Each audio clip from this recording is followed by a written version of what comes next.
Mesdames, Messieurs, chers participantes et participants, je vous accueille au groupe Focus Climat et Politique de l'atelier de TS Suisse. Je m'appelle Reto Detli, je suis partenaire et co-directeur de l'entreprise Econcept AG, une entreprise privée de recherche et de consultation à Zurich, avec environ 25 collaboratrices et collaborateurs. La focale de notre travail, c'est la durabilité. Moi-même, j'ai fait des études en mécanique et construction de machines auprès de l'EPF de Zurich. J'y ai fait mon diplôme d'ingénieur et par la suite, j'ai fait des études en sciences de gestion et de production. J'ai un lien avec la politique à deux niveaux. D'une part, j'étais membre du Parlement à Zurich et plus tard dans mon lieu de résidence à Ouster. Et je suis actif maintenant dans un contexte politique en tant que membre du conseil d'administration des services d'électricité du canton de Zurich et des services municipaux de la ville d'Ouster, l'entreprise Ouster Energie AG.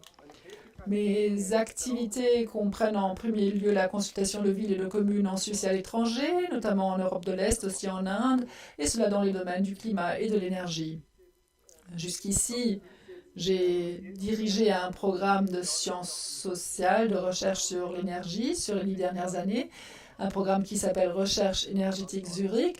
Il s'agissait là surtout d'analyser les entraves à la société des 2000 watts et d'identifier et de tester des mesures qui pourraient aider à les surmonter. La troisième partie de mes activités, c'est le développement d'outils pour la politique climatique et énergétique pour la Confédération et les cantons. Et la quatrième partie de mes activités, c'est la consultation stratégique d'entreprises d'approvisionnement énergétique. Dans notre groupe de focus, on se consacrera à 3 questions et j'aimerais vous donner une brève introduction. La première question, est-ce que la question du climat est encore une question de la recherche scientifique et de la communication ou n'est-elle plus qu'un sujet politique? Deuxième question, quelle est la marge de manœuvre de la politique face au changement climatique? Et troisième question, y a-t-il des conflits d'intérêts et si oui, à quel niveau? Quel est l'enjeu pour les personnes concernées?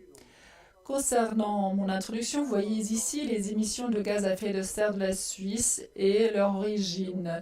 46 millions de tonnes d'équivalent de CO2, bâtiments, transport, donc mobilité, industrie, déchetterie, l'agriculture a une part importante, ce sont surtout les émissions de méthane et le reste sont des gaz synthétiques et des déchets. Ce qui est important de savoir, que c'est le bilan selon le règlement valide du protocole de Kyoto. Ce qui n'est pas contenu, ce sont les transports aériens. Viennent s'y joindre encore une fois 5,7 millions de tonnes.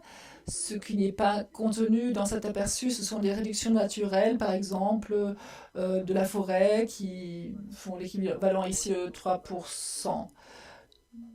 Donc 3% de nos émissions en CO2, on les récolte encore une fois et les 97% sont générés.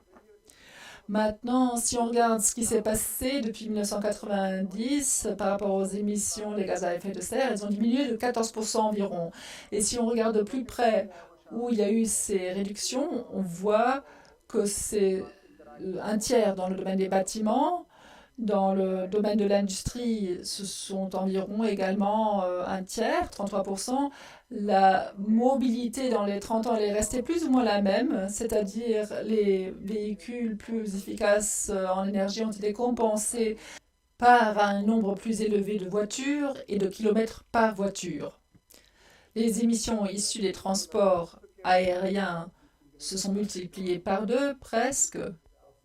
La même chose vaut pour les déchets et pour l'agriculture, il y a eu une réduction très minime.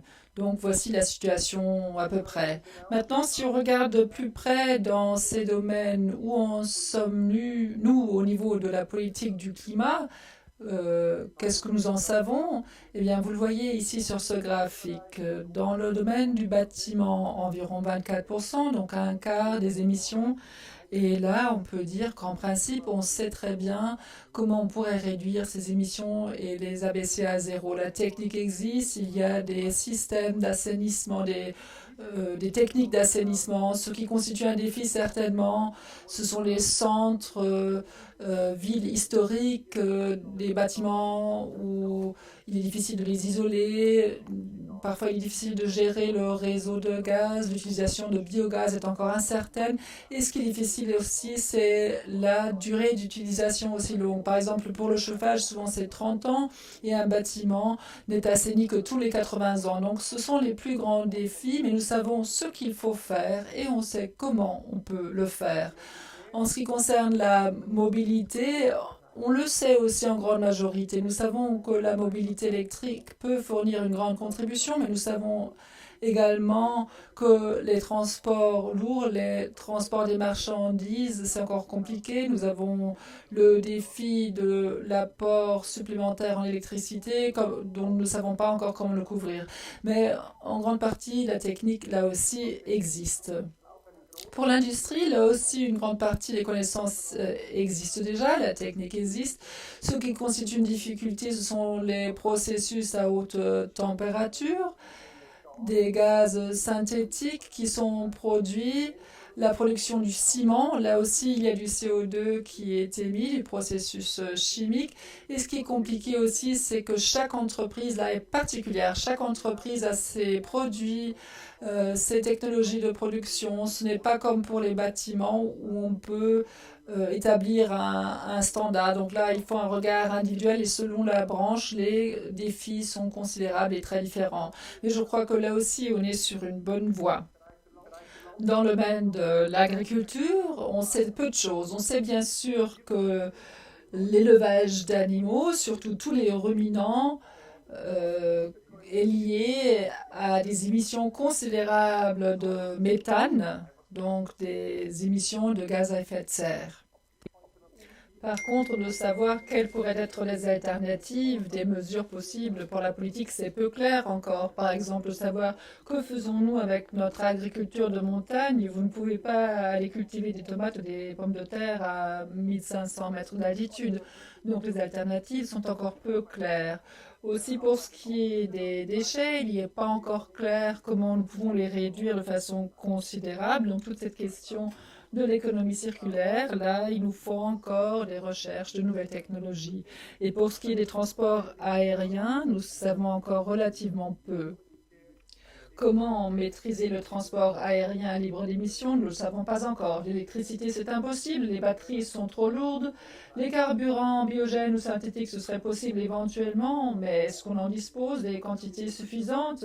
Comment les produire au mieux? Là, il y a encore toute une série de questions ouvertes. Là, c'est encore la recherche qui est demandée.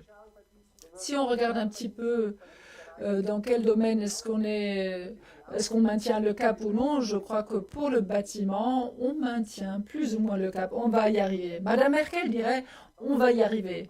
La même chose est valable pour l'industrie. Je crois que le problème avec les processus de haute température, on peut les maîtriser. Pour la mobilité, je crois qu'on peut maîtriser aussi, mais on ne maintient pas encore le cap. L'électromobilité ne recouvre qu'une petite partie jusqu'ici.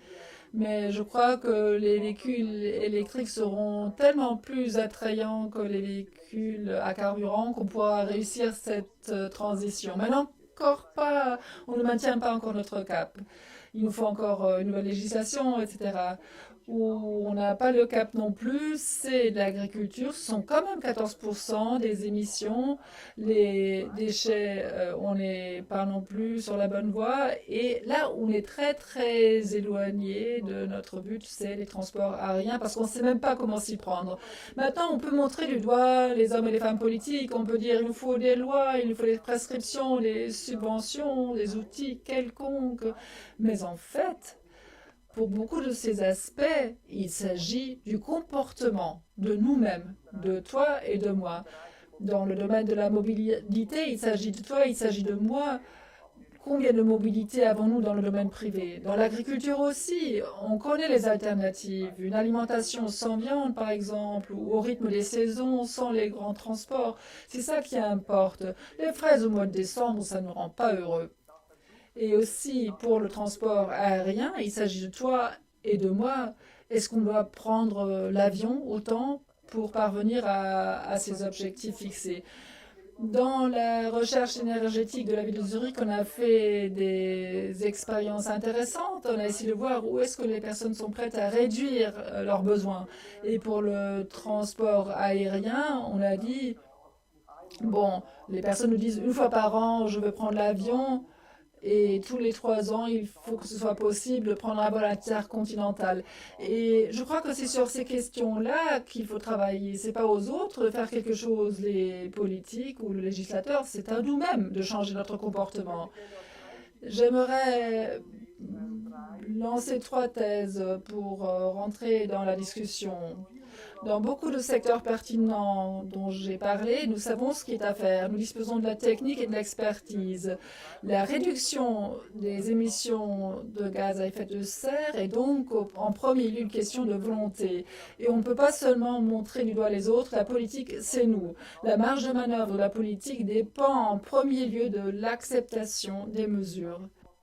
Et si nous regardons un petit peu ce qui est accepté et ce qui ne l'est pas, j'ai l'impression que lorsqu'il s'agit de prescriptions concernant le comment, par exemple, quel type de chaleur est-ce que j'ai le droit d'installer? Est-ce que je peux installer un chauffage à mazout ou est-ce que je suis obligé de prendre une pompe à chaleur?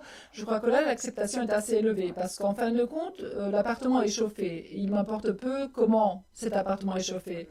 Alors que pour les prescriptions concernant le quoi, le style de vie, qu'est-ce que j'ai le droit de faire, qu'est-ce qui m'est interdit, là l'acceptation est moins bonne. Par exemple, d'interdire de prendre l'avion ou d'interdire un type d'alimentation, là il est difficile de trouver l'acceptation. Là il faut plutôt un changement du comportement de plein gré.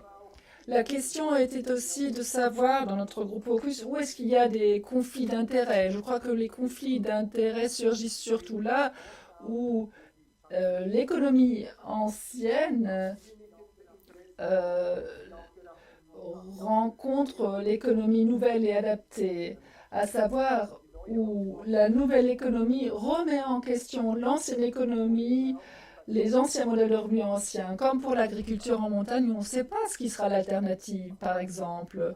La production, la vente, l'entretien de véhicules à carburant et à diesel est complètement différent que pour les véhicules électriques. Les véhicules électriques, il n'y a pas la nécessité de faire des vidanges, pas de filtre à particules, moins de réparation. Donc là, il y a un changement, une transition, et là, il y a un conflit d'intérêts. Pour l'économie énergétique, elle gagne encore énormément d'argent avec le gaz naturel. Et pour ce qui est du chauffage, avec les énergies renouvelables, là, il y aura d'autres entreprises qui auront des rendements. Ou par exemple aussi pour les subventions, pour l'agriculture, l'élevage des animaux de la Suisse, c'est bien sûr la question de quoi est-ce que la population agricole vivant en montagne vivra à l'avenir. Donc je crois que là résident les conflits d'intérêts. Bien, je vous remercie maintenant de votre attention. Pour lancer la discussion, j'aimerais encore une fois vous montrer les questions principales du groupe Focus. Est-ce que la question du climat est encore une question de la recherche scientifique et de la communication ou est-ce qu'elle n'est plus qu'un sujet politique? Quelle est la marge de manœuvre de la politique face au changement climatique? Et dernière question, y a-t-il des conflits d'intérêts? Et si oui, à quel niveau? Et quel est l'enjeu pour toutes les personnes concernées? C'est avec plaisir que j'ouvre la discussion. Merci.